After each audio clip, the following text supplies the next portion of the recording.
There's an old cowboy poet named Bruce Kiskadden that wrote so many old beautiful cowboy poems, and one of my favorite poems that he wrote was When They Finish Shipping Cattle in the Fall, and I don't do it very often. It's kind of hard to do, but I'll try to do it for you.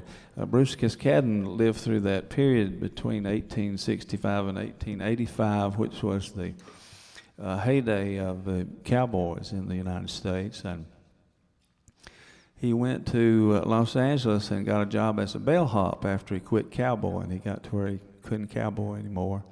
And he would sit in the corner and take a little notepad and a little pencil and write poems about his time out west. And there was a lady, I think, named Harriet Fields, who did pencil drawings about the West. And then once a month they would put Harriet Fields drawings and a Bruce Kiskadden poem in the Range magazine and some of the California farm magazines and ranch magazines. And then his poems went on it. I've got a book called Rhymes of the Range that has some of his great poetry in it. But there's several of these guys that Henry Herbert Nibbs and S. Omar Barker and Bruce Kiskadden, some of the just real terrific Western poets. And one of his poems is When They Finish Shipping Cattle in the Fall. Though you're not exactly blue, you don't feel the way you do in the winter or on a long, hot summer day. Seems like your feelings and the weather just kind of go together, and you're quiet in a dreamy autumn haze. And when the last big steers goaded up the chute and safely loaded, and the summer crews cease to hit the ball, a feller starts to drag in toward the home ranch with the wagon. When you finish shipping cattle in the fall. There's only two men left standing on the job of Winter Brandon, and your partner, well, he's a loafing at your side. You got a brand new saddle creaking, but neither one of you speaking, and you feel like it's going to be a silent ride. But you savvy one another because you know him like a brother. He's friendly, he's just quiet, that is all. He's thinking while he's dragging toward the home ranch with the wagon when you finish shipping cattle in the fall. And them old saddle horses are stringing at an easy pace. They're swinging in behind the old chuck wagon, moving slow. They're weary, gaunt, and jaded from all the mud and the brush they've waded, but they settled down to business long ago. Not a one is acting snorty, not a one's the least bit sporty. But in springtime, they're full of buck and ball. But they're gentle. Now they're dragging toward the home ranch with the wagon when you finish shipping cattle in the fall. And that old cook, he leads the retreat, sitting up on that wagon seat with his old hat pulled down forward on his head.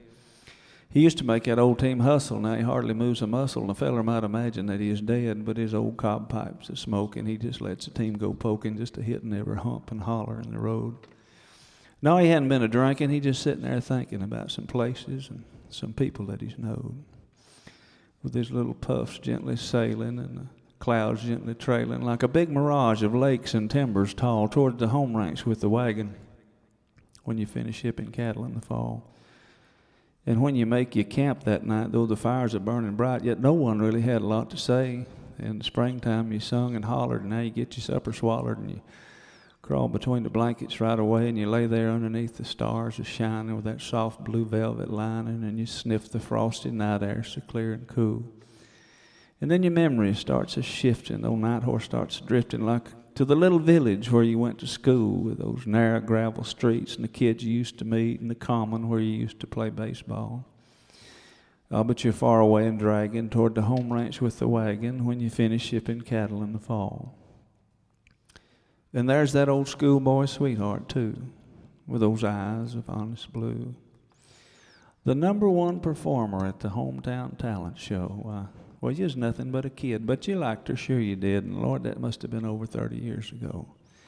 And then your memory starts to roam from old Mexico to Nome, from the Rio Grande to the Powder River, and you think about all the things you've done and how most of it is fun, but boys, some of it makes you want to shiver. Like that kid by the name of Rita, he got killed in a big stampede, and it was up north there where you helped dig his grave. And your old friend Jim, the boss, he got tangled up on a horse, and the fellers couldn't reach him in time to save. And you was there when Ed got his and fella shot him, still in prison. Old Lucky George, he's rich and living high, but old Tom come off the worst. He got his leg broken, he died of thirst, and God, it must have been an awful way to die. And then there's the winters at the ranches and them old-time country dances where everybody was sociable and gay. You used to lead them down the middle just to prancing to the fiddle, never thought of going home till the break of day. But there ain't no way you'll be sleeping with all the memories that come a-creeping. And sometimes you can even hear their voices call when you're far away and dragging toward the home ranch with the wagon when you finish shipping cattle in the fall. Thank you. Thank you.